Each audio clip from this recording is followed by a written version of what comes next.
दोस्तों, वीडियो को शुरू करने से पहले डिस्क्लेमर कि वीडियो सिर्फ और सिर्फ एजुकेशनल पर्पस के लिए, यहाँ पे आपको इन्वेस्टमेंट एडवाइस नहीं दी जाती है। तो वीडियो को देखकर आप सीख सकते हो और इन्फॉर्मेशन को ले सकते हो। और इससे पहले एक वीडियो मैं आपको दे चुका हूँ जिसके अंदर हमने बातचीत की आज के मार्केट को लेकर कि अच्छी न्यूज़ होने के बावजूद भी, गैप अप ओपनिंग की एक्सपेक्टेशंस होने के बाद भी मार्केट क्यों नीचे बंद हुआ, क्यों तेजी नहीं बनी।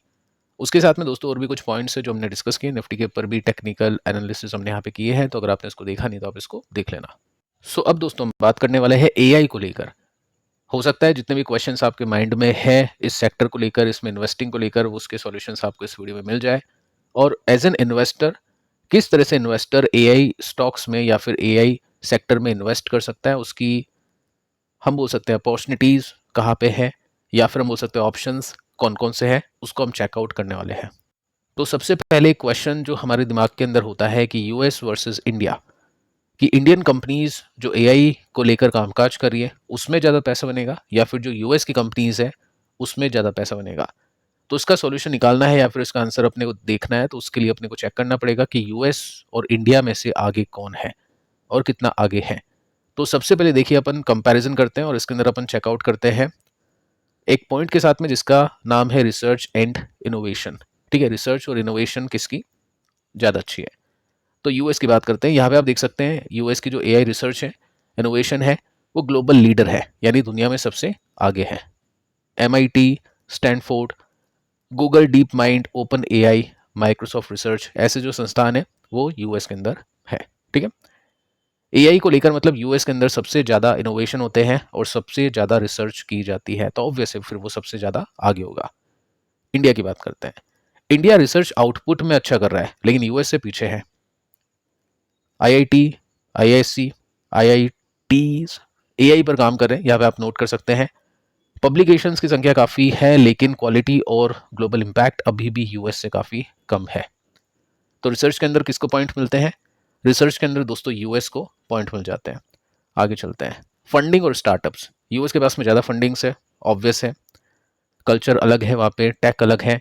तो एआई स्टार्टअप्स को हमें बिलियंस ऑफ डॉलर की फंडिंग मिलती है जो वीसी से मिलता है, वेंचर कैपिटलिस्ट से मिलता है। और जेन एआई के अंदर यूएस बहुत आगे है, फंडिंग भी काफ़ी अच्छी है, लॉसेस होने के बाद भी काफ़ी अच्छी फंडिंग मिल रही है। वीसी एंटर करना चाहते हैं, इन्वेस्ट होना चाहते हैं ओपन एआई के अंदर, और भी काफ़ी सारी कंपनीज है जो यूएस के अंदर जन्मी है। इंडिया की बात करते हैं। इंडिया का जो एआई स्टार्टअप है वो बढ़ रहा है, लेकिन खासकर हेल्थ केयर के अंदर, फिनटेक के अंदर और एग्रीकल्चर के अंदर। ठीक है, ये जो सेक्टर है ना, इसका मतलब ये है कि यहाँ पे बी टू बी को ज़्यादा फायदा मिलेगा, बी टू सी को नहीं मिलेगा। जैसे अगर आप एआई यूज़ करते हैं, चैट जीपीटी यूज़ करते हैं या एक्सवाईजी एप्लीकेशन आप यूज़ करते हैं, तो वो बी टू सी है, अपन कस्टमर है, और बिजनेस टू कस्टमर हम इसको बोल सकते हैं, बी टू सी बोल सकते हैं। लेकिन यहाँ पे बी टू बी है, तो बी टू बी के अंदर इतना ज़्यादा स्केल नहीं कर सकता है इंडिया, इतने स्टार्टअप स्केल नहीं कर सकते जब तक वो बी टू सी के अंदर एंटर नहीं करते हैं। तो खासकर हम बोल सकते हैं हेल्थ केयर, फिनटेक और एग्रीकल्चर, इसके अंदर एआई को लेकर स्टार्टअप अभी के समय काफ़ी बढ़ रहे हैं। फंडिंग की जो मात्रा है वो यूएस के मुकाबले काफ़ी कम है, ये चीज़ आपको पता है। कंपनीज कौन कौन सी हैं? जियो, टीसीएस, इन्फोसिस, ऐसी जो कंपनीज हैं वो एआई सॉल्यूशन के ऊपर काफ़ी ज़्यादा काम कर रही है। अब देखिए ये जो कंपनीज है ना, ये ऑलरेडी काफ़ी बड़ी कंपनी बन चुकी है। इनके पास में इनके खुद के कोर सेक्टर्स हैं, जैसे रिलायंस की बात करें O2C है। ठीक है, उसके साथ में हम टेली कम्युनिकेशन बोल सकते हैं या फिर रिटेल बोल सकते हैं, ये काफ़ी बड़े पार्ट्स हैं। तो एआई का जो पार्ट है ना बहुत छोटा है, तो उसके अंदर स्कोप काफ़ी कम है कि अपन इन्वेस्ट करें तो काफ़ी अच्छे पैसे बनेंगे। वो इम्पॉसिबल तो नहीं बोल सकते, लेकिन उसके मतलब हम ये मान के चलेंगे कि बहुत ही चांसेस काफ़ी कम है। ठीक है, एआई को लेकर हमने बातचीत की थी, रिलायंस को लेकर कुछ न्यूज़ आई थी, उसके अंदर मैंने आपको डिटेल में बताया था कि एआई का भी जो स्कोप है या फिर जो एक रेवेन्यू का पार्ट है ना, वो बहुत कम है, ना के बराबर है। टीसीएस, इन्फोसिस, ये सब ट्रेडिशनल आईटी कंपनी है, तो यहाँ पे स्कोप काफ़ी कम है, तो फंडिंग भी काफ़ी कम है। ठीक है, तो यहाँ पे भी यूएस आगे है। टैलेंट की बात करते हैं तो यूएस में सबसे ज़्यादा एआई साइंटिस्ट और इंजीनियर है, और डिमांड देखिए वहाँ पे ज़्यादा है, सैलरीज उनकी ज़्यादा है। ठीक है, और इंडिया की बात करें तो आईटी टैलेंट का पूल इनके पास में है, लेकिन अपने जो इंजीनियर्स हैं, रिसर्चर्स हैं, वो सिलिकॉन वैली में काम करते हैं क्योंकि सैलरीज वहाँ पे ज़्यादा है। तो ऑब्वियस है इंडिया को उसका फ़ायदा नहीं मिल पाता है। तो यहाँ पे भी कौन आगे है? यूएस आगे है। आगे चलते हैं सरकार के इनिशिएटिव्स, उसके अंदर भी आप देखोगे ना तो यूएस आपको आगे देखने को मिलेगा। अपनी जो सरकारी स्कीम्स है या फिर जो इनिशिएटिव्स हैं वो आती हैं आधार कार्ड को लेकर, यूपीआई को लेकर, ठीक है। तो ये सब चीज़ें हैं, इसके अंदर कुछ खास स्कोप नहीं है। एज एन इन्वेस्टर की मैं बात कर रहा हूँ, ठीक है। तो कहने का मतलब ये है कि जितने भी पॉइंट्स हमने देखे हैं, एप्लीकेशंस आप देख सकते हैं तो इसके अंदर भी इंडिया पीछे है। हम ग्लोबल स्टैंडिंग देख सकते हैं तो उसके अंदर एआई सुपर पावर है यूएस। इंडिया की बात करें तो यहाँ पे इमर्जिंग प्लेयर्स है, लेकिन ये अप्लाइड एआई के ऊपर ज़्यादा फोकस करते हैं। यानी अपन अप्लाइड एआई यानी एआई बन गया है, उसको हम साथ देने के लिए या फिर उसकी सहायता करने के लिए या फिर उसको हम सपोर्ट करने के लिए काम करते हैं। जैसे एआई कंपनी है यूएस में, लेकिन उसको डेटा सेंटर की रिक्वायरमेंट है तो वो वाला काम अपन करते हैं, कोर काम अपने पास में नहीं है। तो यूएस इसका मतलब है इंडिया से बहुत आगे है और नंबर 1 पे हम उसको मान के चल सकते हैं। तो देखिए दोस्तों, यहाँ पे ये है कि अपन एआई इनेबलर है और वो एआई लीडर है। तो इसका मतलब है कि यूएस में अगर इन्वेस्ट करते हैं तो हमारा पैसा ज़्यादा यूएस में बनेगा इंडिया के कंपैरिजन में। सो क्वेश्चन ये बनता है कि यूएस में कैसे इन्वेस्ट करें। देखो, यूएस में इन्वेस्ट करने के दो ऑप्शंस हैं। अगर आपको एक इंडेक्स में इन्वेस्ट करना है जो कि टेक का इंडेक्स है, जिसका मतलब है एनवाईएसई फैंग का ईटीएफ खरीद सकते हैं, तो वो एक ऑप्शन है। साथ में अगर आपको डायरेक्ट स्टॉक्स लेने हैं तो फिर डायरेक्ट स्टॉक्स आप ले सकते हैं। जीरोधा ग्रुप पर अवेलेबिलिटी नहीं है। आप बैंक से डीमेट अकाउंट ओपन कर सकते हैं, लेकिन उसकी फीस ज़्यादा है, उनकी ब्रोकरेजेस ज़्यादा है, वो एक पॉइंट है। सेकंड, आप देखोगे ना तो अगर आप किसी कंपनी के स्टॉक को बाय करते हैं, जैसे मान लो आपने एनवीडिया को बाय किया, तो जब स्टॉक गिरने पे आते हैं तो आपको पता है एक दिन में 30% स्टॉक चल भी जाते हैं और 30% स्टॉक गिर भी जाते हैं और 50% 2-3 दिन में पैसे डूब भी जाते हैं। तो वॉलेटिलिटी काफ़ी ज़्यादा होती है, तो रिस्क काफ़ी ज़्यादा होगा। इतना पैसा लगा के ब्रोकरेजेस दे के सब कुछ खरीदेंगे, सारी कंपनीज अगर लेंगे तो फिर अपन ईटीएफ खरीदेंगे।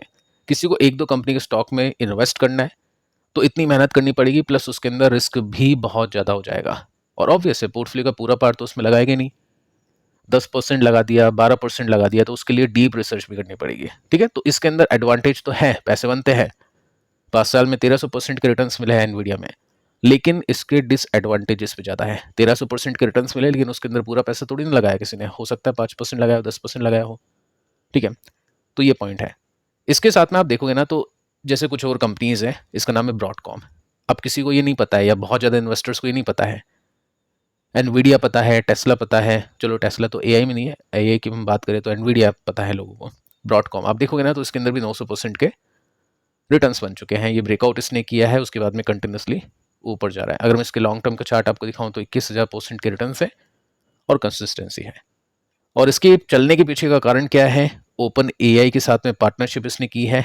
एआई का चिप बिजनेस इसके पास में है, तो इसके अच्छे नंबर्स को लेकर आ रहा है। ऑप्शंस क्या है ऐसी कंपनीज में इन्वेस्ट करने का? तो पहला ऑप्शन ये है यूएस में इन्वेस्ट करने का, कि आप डायरेक्टली इन्वेस्ट करें कंपनीज के स्टॉक्स में। दूसरा ऑप्शन ये है, देखो नंबर्स भी आप देख सकते हैं, नंबर्स भी सही आ रहे हैं। दूसरा ऑप्शन दोस्तों ये है कि फैंग की सहायता से इन्वेस्ट करें, ठीक है, क्योंकि उसके अंदर ब्रॉडकॉम अभी नंबर 1 पे आ चुका है, यानी 13% की जो होल्डिंग है वो ब्रॉडकॉम को है। उसके बाद में गूगल है, एनवीडिया है, ठीक है। तो ये एक ऑप्शन है। यहाँ पे आपको कुछ कंपनीज मिलेगी जिनके स्टॉक्स चलेगी, या नैस्डैक को खरीद लो, उसके अंदर कुछ कंपनीज आपको मिल जाएगी। अब इसके अंदर इन्वेस्टमेंट तो अभी हो नहीं रहा है, काफ़ी डिफिकल्ट है, सर्किट्स में जा रहा है, तो कभी गिरेगा तो उसके अंदर इन्वेस्टर ध्यान देंगे। लेकिन आपके पास में ऑप्शंस कौन कौन से वो आपको पता होना चाहिए, ठीक है। तो पहला तो ऑप्शन ये हो गया यूएस में अगर आपको इन्वेस्ट करना है। सेकंड, इंडिया की बात करते हैं। इंडिया के अंदर दोस्तों काफ़ी सारी कंपनीज हैं जो डेटा सेंटर के ऊपर काम कर रही है, उसके अंदर भी काफ़ी अच्छे पैसे बन रहे हैं। नेटवेब है, ऑलरेडी अभी चल चुका है, थोड़ा सा अटका हुआ है, रुकेगा, ऑब्वियस है, प्रॉफिट बुकिंग होगी, उसके बाद में देखते हैं कैसा कुछ करेगा। साथ में एक कंपनी है जिसके स्टॉक ने आज के दिन 10% की तेजी निकाली है, तो इसके ऊपर रिसर्च करते हैं कि कैसी कंपनी है, इसको देखते हैं, चेकआउट करते हैं। 10% की तेजी बनी है यहाँ पे। और कमाल की बात दोस्तों ये है कि इस कंपनी की जो वैल्यूएशन है वो 43 की है। अब बढ़ने के बाद में हो सकता है 50 के आसपास हो गई हो, लेकिन नेटवेब की तरह ये 100-150 का पी नहीं है, तो इतना कम का है, तो बनता है इसके अंदर, तो इसको देखना, तो इसको एक बार हम चेकआउट करते हैं। अब देखिए, पहले हम देखते हैं न्यूज़ क्या है, इसको क्यों स्टॉक ने आज तेजी पकड़ी। तो उसके पीछे का कारण है मैनेजमेंट की कमेंट्री, जो कि बहुत अच्छी है। कंपनी ने बोला है कि हम ऑपरेशनलाइज कर चुके हैं सेकंड डेटा सेंटर को, जो कि है पंचकुला के अंदर। इसकी कैपेसिटी कितनी है? 7 MW आईटी लोड उठाता है। अब कंपनी का टारगेट ये है कि हम 307 तक MW को लेकर जाएंगे डेटा सेंटर कैपेसिटी को 31 तक। तो फ्यूचर के प्लान्स काफ़ी सॉलिड हैं। डेटा सेंटर के ऊपर कंपनी काम करेगी। ऑब्वियस है, कोर एआई का काम नहीं है, सपोर्टिव एआई का काम है जो कि इंडिया करता है, लेकिन ग्रोथ अच्छी है उसके अंदर। 7 से 307 तक ये पहुंचाने वाले हैं। तो इसी की वजह से स्टॉक की प्राइस ने आज अच्छी तेजी दिखाई। बट मैं आपको बताना चाहूँगा कि ये प्रॉपर एआई कंपनी नहीं है। इस कंपनी को लिस्ट किया जाता है रियल्टी सेक्टर के अंदर, जैसे डीएलएफ है, लोधा डेवलपर है, उसके अंदर इसका नाम आता है। तो रियल्टी आज के दिन इसी वजह से 2-3% चल गया। ठीक है, अब ये कंपनी रियल्टी में बनाती है आईटी पार्क्स भी।